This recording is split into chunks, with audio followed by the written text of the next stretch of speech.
So good day sa inyo mga paps.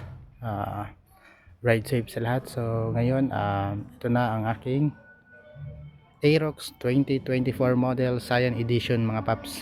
So hindi na siya ABS mga paps. So kung gusto nyo ng Aerox, so check nyo itong video na to. So guys, so disusi pala siya to guys, kasi 10 yung 2024 wala na siyang Y connect, tinanggal na ni Yamaha. So ayan, fully LED na siya guys. So on natin. So ayan, ayan yung ano niya, dashboard niya LED na, hindi lang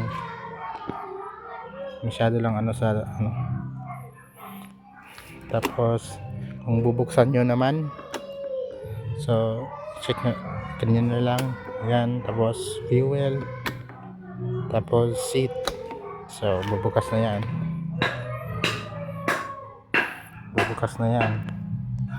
so ang kanyang compartment, so napakalaki din.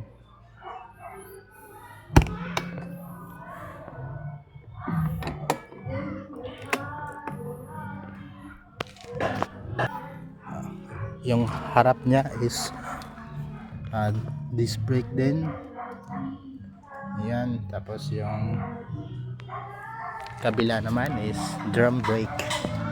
Ito siya guys, drum brake siya guys. So pwede na kayong hindi mag-repaint nito guys, kasi napakapugi na ng kanyang mags. Muffler nya, so ito siya guys. So kung bibili kayo ng motor, dapat pag-isipan nyo mabuti, kasi ako pangarap ko talaga to, yung Aerox ngayon. So swerte ko kasi dumating na yung color na ganito, kaya naangasan talaga ako sa kanya, diba? Ang ganda guys. Kaya kung gusto nyo ng ganitong motor, kuha na rin kayo.